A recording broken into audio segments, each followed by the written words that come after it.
Karibu tena mtazamaji kwenye awamu ya pili ya taarifa za mbiu ya KTN.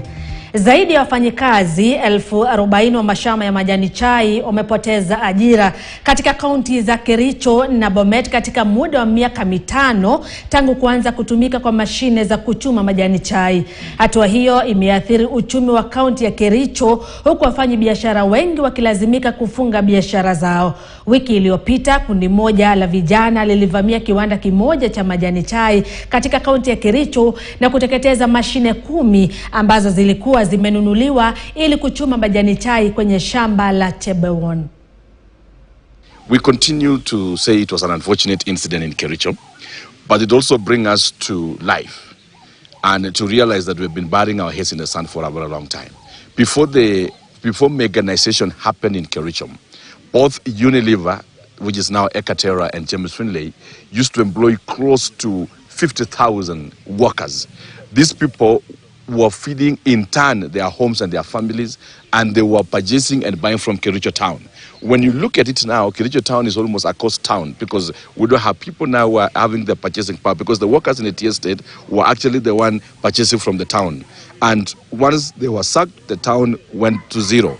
You look at the environs, you know, the farmers that used to supply milk, supply vegetables to the workers in the tea estate. It has become a problem. You cannot supply milk and you cannot supply vegetables to the machines in the estate. You supply it to human beings.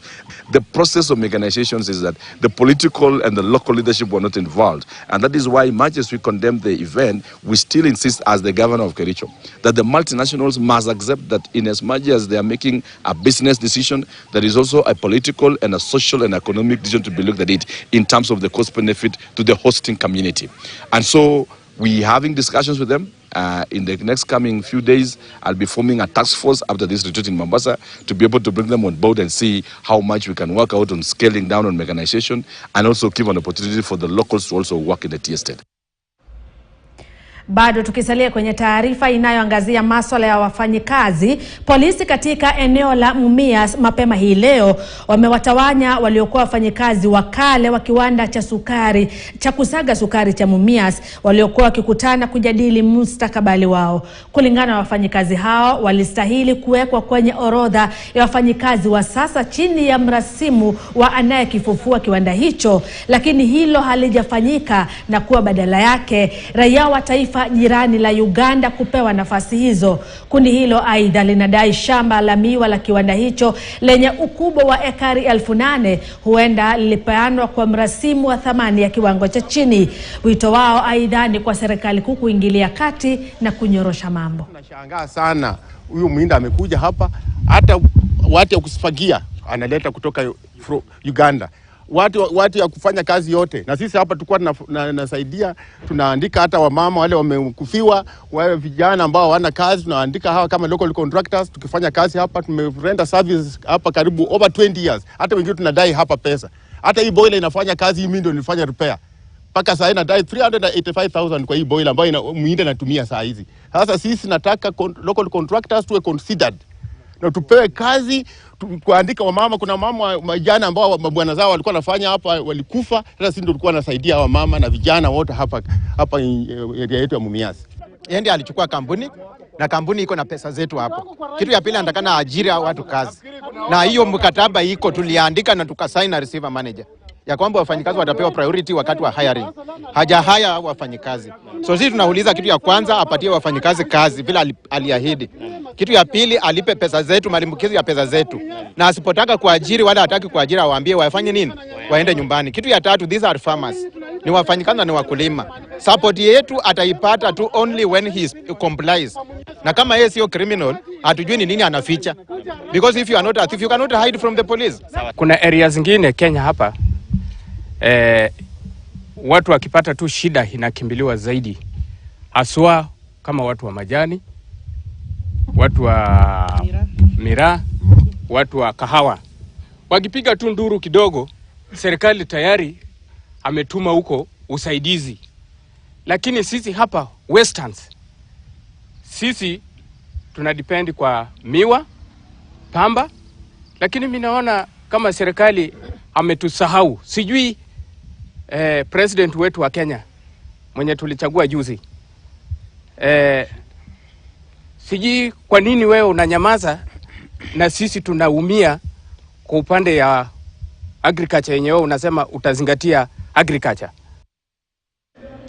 Kwingineko mtazamaji, kampuni zinazovuna chumvi katika kaunti ya Kilifi zinalalamikia viwango vya juu vya ushuru unaotozwa na serikali, jambo ambalo zinasema linaongeza gharama ya uzalishaji. Akizungumza katika eneo la Marereni, meneja wa kampuni ya chumvi ya Kensalt anayesimamia uzalishaji Gilbert Mwinga alisema kampuni hiyo imelazimika kufanya kazi kwa gharama ya juu ya uzalishaji kwa sababu ya ushuru wa juu unaotozwa na serikali. Kampuni hiyo ambayo kwa sasa inaajiri wafanyikazi 150 katika ajira za kudumu na kutoa ajira za muda kwa wafanyikazi kati ya 500 na 600 kila siku, alisema iwapo serikali itapunguza kodi kwa wazalishaji wa chumvi, basi itaweza kuajiri wafanyikazi wengi zaidi na kubuni nafasi nyingi za ajira.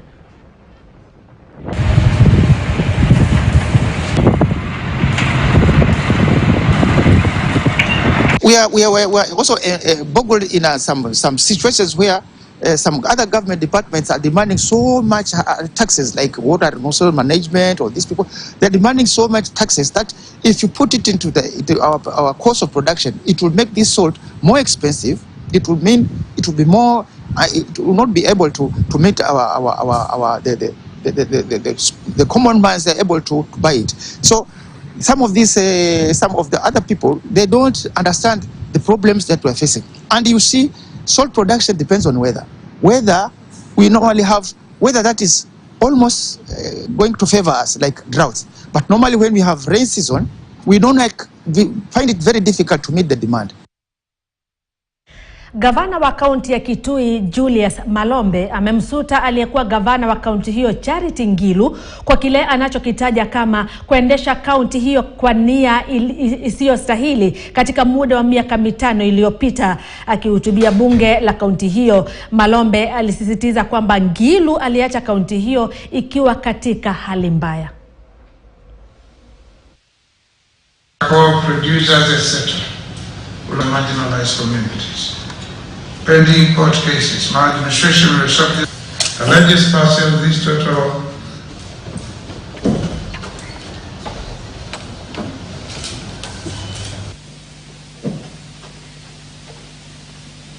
Mr. Speaker and honorable members, we have been entrusted by the people of this county to pull it out of the quagmire and hopelessness inflicted by the immediate past regime.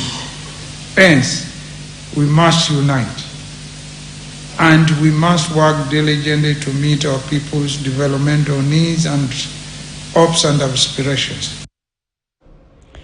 Kwingineko mtazamaji, viongozi akina mama kutoka kaunti za kaskazini mwa nchi wamejitokeza wakitaka serikali kuchukua hatua za dharura kuhusiana na baa la njaa ambalo limekumba eneo la kaskazini mwa nchi. Viongozi hawa kutoka kaunti ya Samburu, Mandera, Marsabit, Isiolo, Garissa na Wajir wamesema kuwa akina mama na watoto wameumia zaidi, kwani wao ndio ambao wametwikwa jukumu la kusaka maji na chakula katika maeneo hayo ambayo yamekumbwa na ukame. Viongozi hawa wamezungumza bungeni ambapo wamehutubia wanahabari.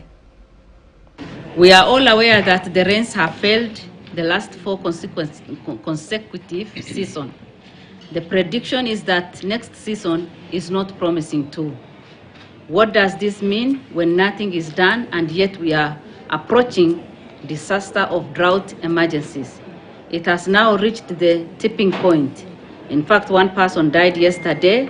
The response we are receiving is not satisfactory from either the national government or county government and other actors in addressing the situation. In fact, the school-going children are so much affected. Children under 5 are malnourished, and lactating mothers are also suffering.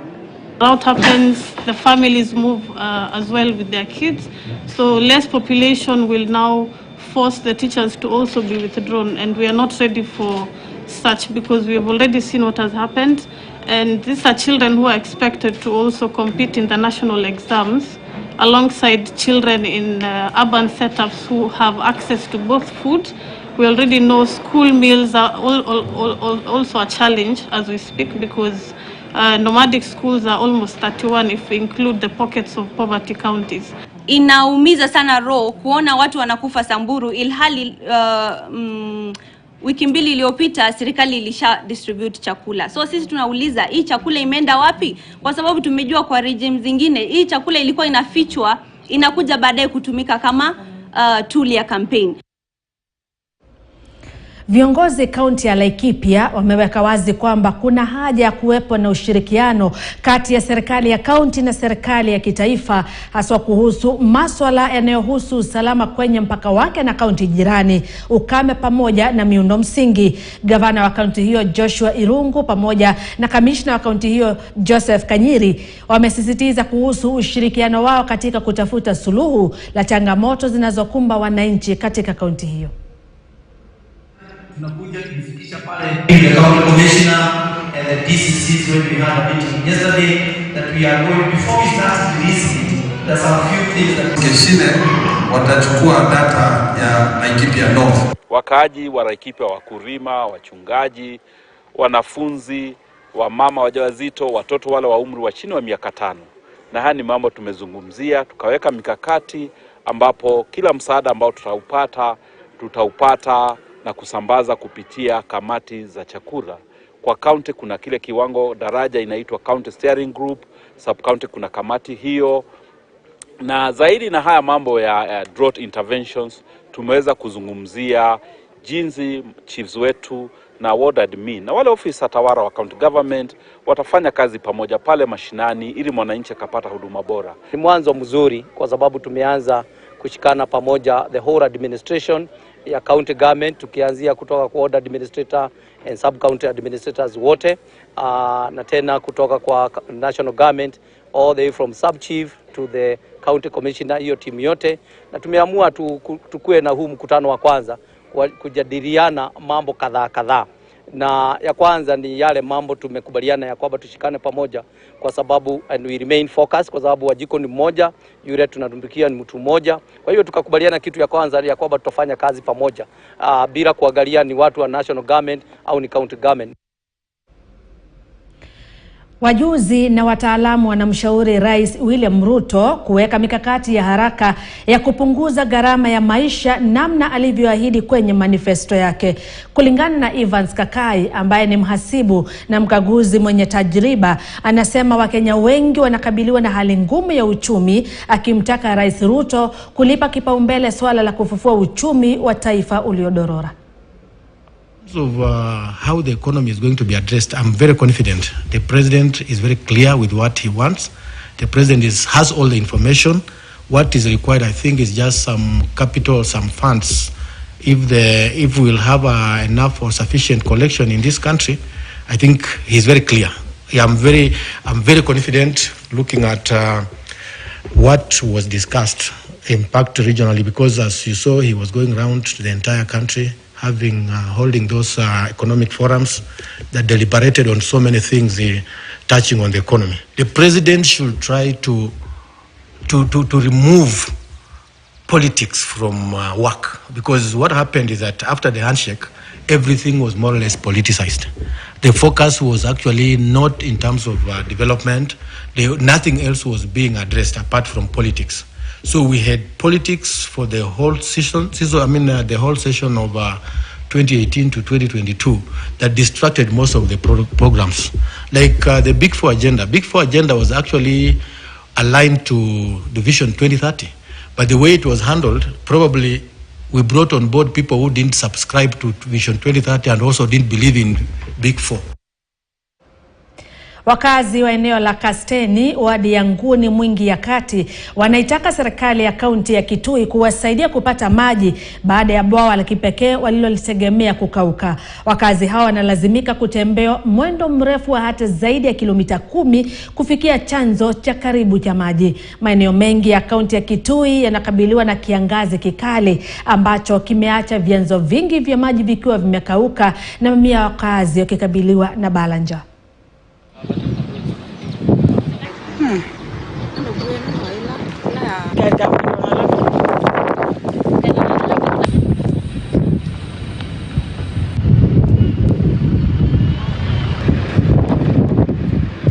tunachotanga maji mahali mbali na nyumbani kwetu, around kilomita 15 kwenda kurudi ni masaa 8, na ukiingia kwa nyumba unakuta watoto bado kwenda shule, umeacha watoto bila chakula, bila maji. Na ukiangalia hiyo area watoto wengi wamekosa shule kwa sababu ya njaa na maji. Maji kipatikana tunaona ndio hai, sababu kama tuko na maji hizo mambo mengine yanajileta automatically, kama ni chakula, kama ni elimu inakuja, mpora tu tupate maji karibu na sisi. Kwingineko, gavana wa kaunti ya Kwale Fatuma Achani ameshtumu hatua ya kufurushwa kwa zaidi ya familia 25 katika kijiji cha Mwembeni kilichoko eneo la Kinango, kaunti ya Kwale. Achani aliyekuwa anaongoza shughuli ya utoaji wa chakula cha msaada kwa waathiriwa wa ubomozi na uteketezaji wa nyumba zao amesema serikali italivalia njuga swala hilo kwa kutafuta suluhu mwafaka. Idara ya usalama imetakiwa kutoa usalama kwa wenyeji walioathirika, huku Achani akisema serikali yake iko mbioni kuhakikishia jumla ya watoto 90 wanarejeshwa shuleni, hasa baada ya sare zao na vitabu kuharibiwa na moto. 50 na kulikuwa kuna maaskari 3 walikuwa wako na silaha. Nafikiri kama serikali sisi pia hatujahusishwa mahali popote katika kusemekana kuwa mtu fulani tumempatia ardhi hiyo. Masuala ya ardhi hii yote bado yanashughulikiwa na serikali. Kwa mtu kuja kufukuza mwingine usiku wa manane tena kwa kumchomea nyumba na kumpora, hiyo ni ukora tu, na tunauliza tu vyombo vya usalama vimchukulie yeyote ambaye amefanya kitendo hichi kuwa ni mkora tu wa kawaida na achukuliwe hatua. Na mtazamaji, taarifa hiyo inatukamilishia taarifa zetu za mbiu ya KTN. Asanti sana kwa wote waliofanikisha taarifa hizi, na pia kwa kwa mtazamaji nasema asanti sana kwa muda wako. Mimi ni Agnes Gakunga, endelea kutazama KTN News.